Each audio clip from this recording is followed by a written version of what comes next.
Well, hello. Ladies and gentlemen, today is the day where we discuss everything else that's coming in Mod 21. The main focus of this video is going to be on the new level cap, the new leveling process, and the content that has been removed or changed, but there's also a bunch of other stuff here too, so if you're interested to know what else is coming in Mod 21, then you might want to stick around for the whole video. But before we get started, it's time for a message from our sponsor.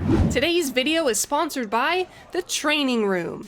Introduced in one of the very first quests, you can return to this area of the Adventurer's Guild at any time, alone or with friends, to test your powers and healing abilities, to fight enemies of different combat ratings, or just to feel overpowered with infinite action points and no cooldowns.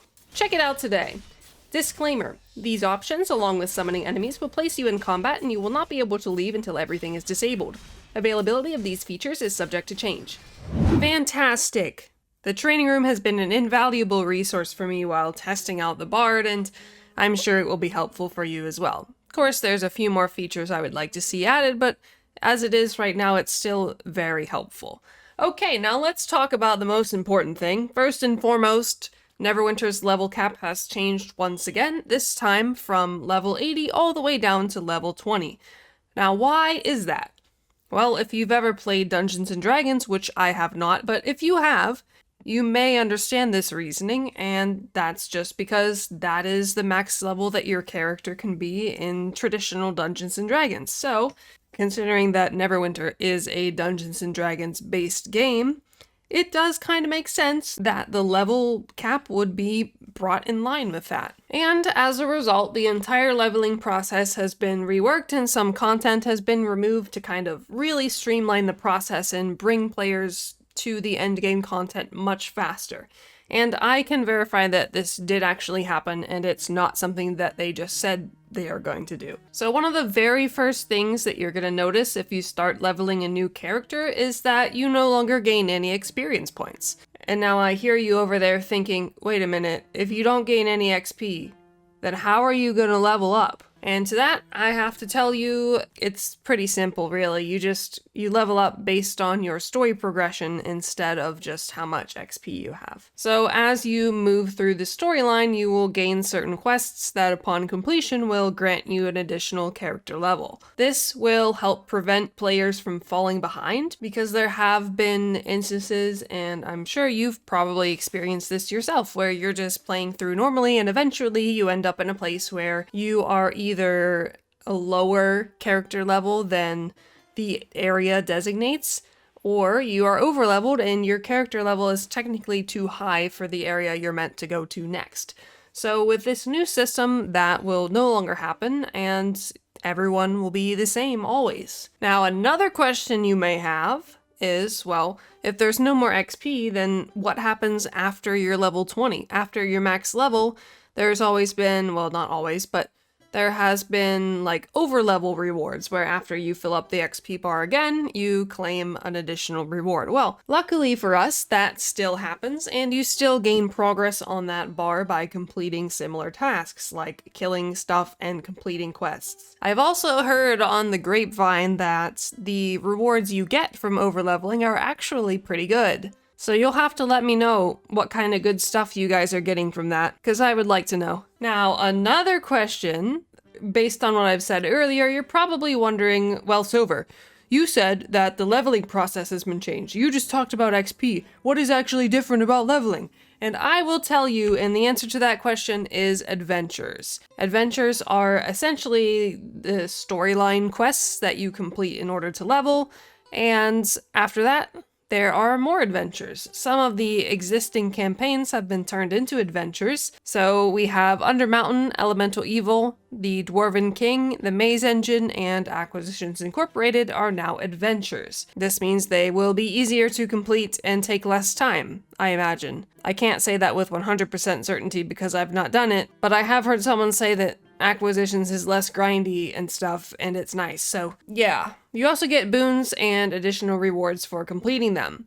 just like you do in the leveling adventures, which, by the way, the rewards for completing the leveling adventures and progressing along the storyline are actually quite good. They have been very generous with these rewards, and once you complete the first area, you'll already have 10k AD and a Stone of Health. The following adventure grants you an improved bag of holdings, so if you were concerned that you wouldn't be getting your bags from leveling anymore, which the original bags that you used to get do not exist anymore, you get this one instead, which is, if you add up all the slots of all the bags that you got in the old leveling system, I believe it's similar if not more slots. Oh, and you also get 10 Scrolls of Life. And by the time that you've completed leveling, you'll already have almost 300k AD. They basically just give you free money for playing the game, which is great. Now, once you complete Ebon Downs, you get an epic mount, the Flail Snail, as well as a rare mount color choice pack, introducing you to improved mounts and then also mount colors as well. Now in Icespire Peak, we get an epic companion, the Mystic Fira, as well as 3 rank 8 runestones.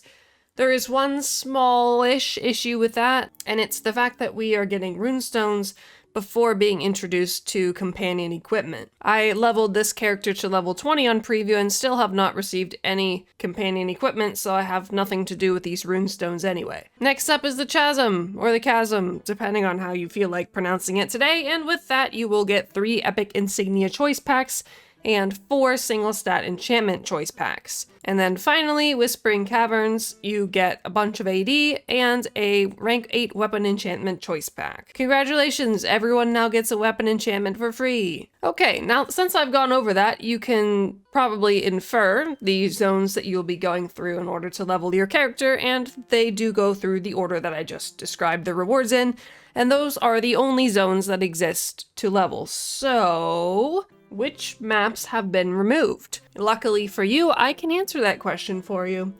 The maps that have been removed are Black Lake District, Black Dagger Ruins, Helm's Hold, Pirates Skyhold, Rothay Valley, Tower District, Mount Hot Now, and the Trade of Blades, because the Trade of Blades has been replaced with the Adventurers Guild. Some of those zones can still be accessed through adventures later on, like Helm's Hold exists within Elemental Evil, for example, but some of them were just removed because they weren't up to the current standards of the game, and removing them could possibly allow them to be reintroduced in some way to the game in the future.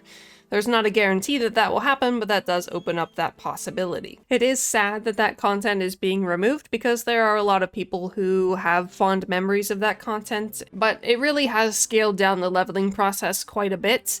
The very first character that I leveled to level 20 after these changes took me about 12 hours to reach max level. This character on preview here, I did in about 10 hours, but that was with knowing how the leveling process worked and skipping all the dialogue, going extra fast and just speeding through everything. So in general, you can expect your leveling process to take about 12 hours, depending on how often you stop to go AFK or stop to play songs on your lute if you're leveling a bard. Which, by the way, look at this lute that I have. Looks pretty cool if you ask me. While going through the leveling process, you may also notice that in each of the zones that you'll be going through, there are a bunch of quests that have been removed as well. So not only are there less zones you need to go through to progress your character, but there's also less quests within those zones, so that also contributes to the leveling process being a bit faster. If you want to see your progress on any adventure, all you have to do is click on it and hit this View Details button, and then you will see all the quests that are in the adventure as well as your progress if you have not already completed it. Alright, now it's time for a few other notes of things that are being introduced or changed with Mod 21, and a lot of these are quality of life changes. Well, a few of them are. Some of them are they just look nice, and some of them are great. Anytime you come across a cutscene that is not like a really important story cutscene, you will be able to skip it, and you'll see in the top right there's an icon that says hold to skip, and you just hold the escape button and the cutscene will skip. It's not instant anymore like it used to be if you'd press escape or the space bar before.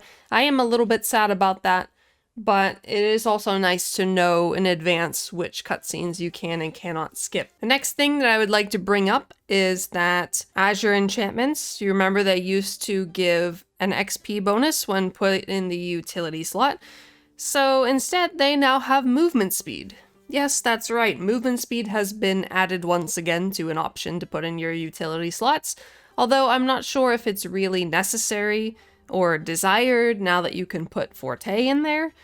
But, I mean, hey, if you want to go fast, now you have more options to go fast. I might be placing a couple of those in there. A rank 15 Azure enchantment gives a 5% movement speed bonus. Next up is one little thing about the Bard. You may have seen me or heard me talk about this in the last video I posted, the Bard video, but it's important enough that I feel like it should be mentioned here as well.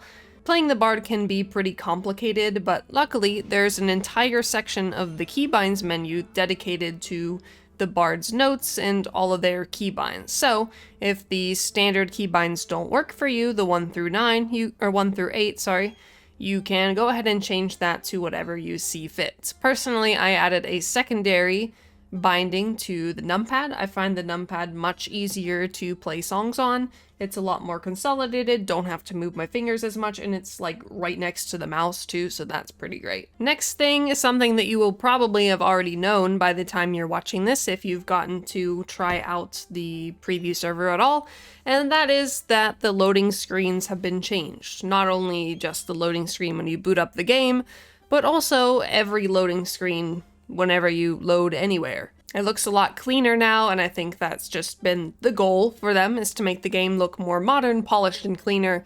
And so far, I think they have accomplished that with this update. Although, obviously, there's still some more that could be done. Okay, we're actually almost through everything that I wanted to talk about. Next thing is something I probably should have said earlier in the video, like much earlier in the video. Maybe I'll just use editing magic and put it there.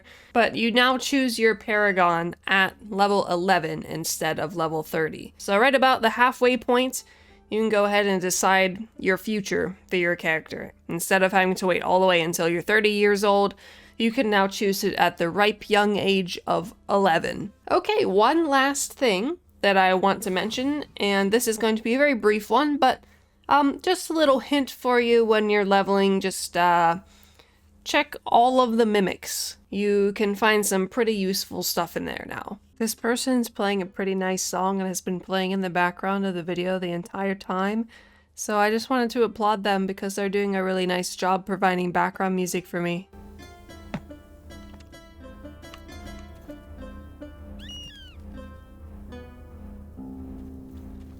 This is what PE is going to be like, except multiplied by 100 whenever this goes live.